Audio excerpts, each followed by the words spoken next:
Hello বন্ধুরা, আজকে আমি একটা নতুন রেসিপি নিয়ে আপনাদের সাথে হাজির হয়েছি। পায়েস। তাহলে ভিডিওটা আপনারা লাস্ট পর্যন্ত দেখবেন। আপনারা দেখে যদি ভালো লাগে তাহলে অবশ্যই করে আমাকে সাবস্ক্রাইব করে দেবেন। আমি এখানে 1 লিটার গরুর দুধ নিয়ে নিয়েছি। 200 গ্রাম মতন আমি মিশ্রি নিয়ে নিয়েছি। আর এখানে 200 গ্রাম মতন আমি গোবিন্দভোগ চাল নিয়ে নিয়েছি। কিছুটা কাজু কিশমিশ নিয়ে নিয়েছি। আর এখানে ঘি নিয়েছি, এলাচ নিয়েছি আর তেজপাতা নিয়েছি। এবার আমি পায়েসটা শুরু করব। সেই জন্য আমি দুধটাকে গরম বসিয়ে দিয়েছি। দুধটা আমাদের এবার ফুটতে শুরু করে দিয়েছে। ভালো করে একটু নেড়ে নিতে হবে, নাহলে এই পাশ দিয়ে লেগে যাবে, তো তখন ওঠাতে খুব কষ্ট হয়ে যায়। তাই এগুলোকে একটু উঠিয়ে নিতে হবে।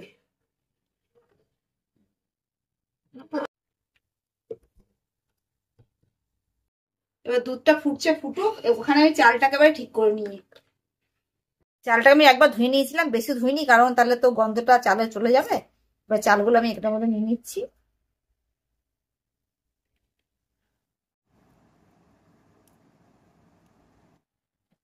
এবার চালটার মধ্যে 2-3টে তেজপাতা নিলাম। এবার 1 চামচ আমি ঘি দেবো। ঘি দিয়ে চালটাকে মাখিয়ে নেবো।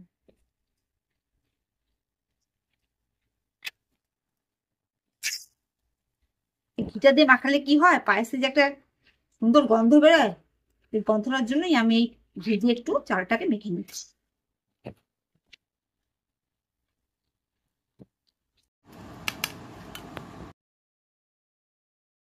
দুধটা ফুটছে, এখান থেকে আমি 3-4 চামচ দুধ তুলে নেবো। এই দুধটাকে আমি আমুল দুধ দিয়ে আমি গুলবো। এই আমুল দুধ যদি দুধের মধ্যে দেওয়া যায়, তাহলে পায়েসের টেস্টটা আরো বেড়ে যায়। এই দুধের মধ্যে এবার আমুল দুধ দিয়ে দিচ্ছি আমি।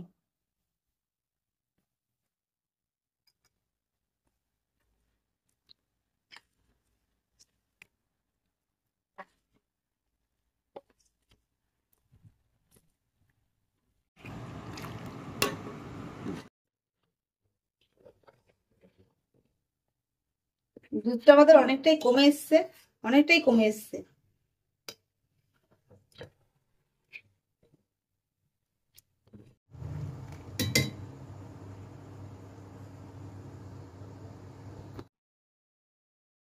এবার আমি দুধটার মধ্যে চালটা দিয়ে দিচ্ছি।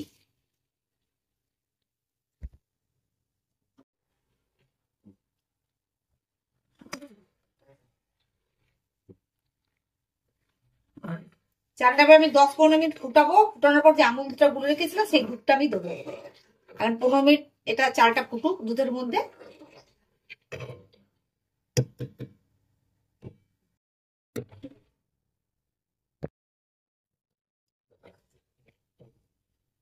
আমাদের 10-15 মিনিট প্রায় হয়ে গেছে। চালটা অনেকটা ফুটো হয়ে গেছে। এই অবস্থাতে আমাকে সেই আমুল দুধ গুলাটা আমাকে দিয়ে দিতে হবে। আমুল দুধ গুলোটা আমি দিয়ে দিলাম।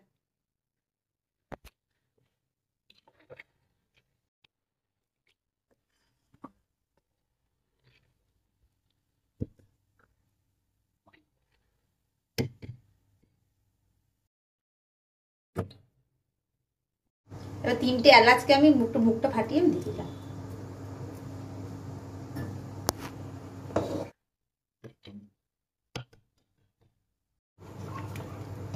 এবার দেখি চালটা কতটা সেদ্ধ হয়েছে আমার।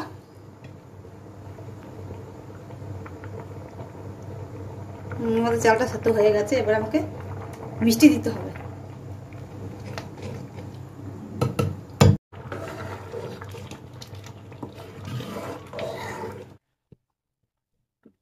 আর চালটা যদি সেদ্ধ না হয়, তাহলে মিষ্টি দিয়ে দিই, তাহলে চালটা সেদ্ধই হবে না। বেশি করে চালটা সেদ্ধ করার পরই আমাকে মিষ্টি দিয়ে দিতে হবে। এই চালটা আমার সেদ্ধ হয়ে গেছে। এবার এটার মধ্যে আমি মিষ্টি দিচ্ছি।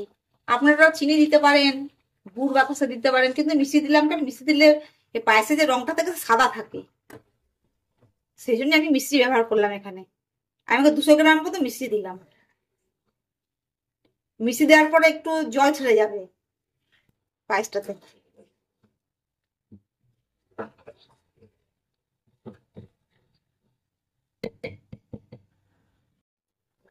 দেখুন, মিষ্টি দেওয়ার পর একটু পাতলা হয়ে গেল না?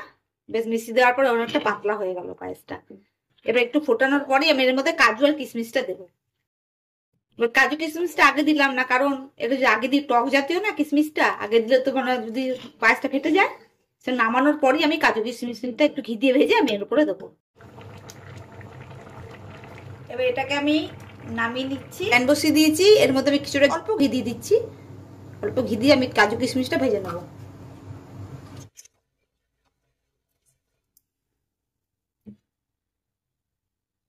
দেখুন কাজু কিশমিশ ভিজিয়ে রেখেছিলাম বলে কতটা ফুলে গেছে।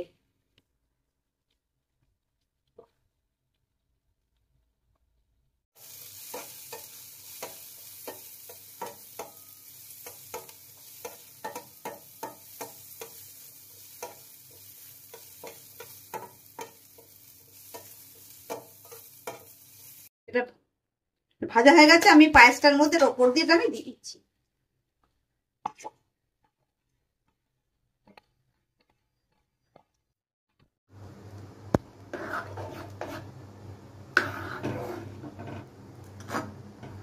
আমার পায়েসটা তৈরি হয়ে গেছে, এবার আমি নামিয়ে নিয়েছি। এবার ঠান্ডা করলে আমি বাটিতে ঢেলে নেব।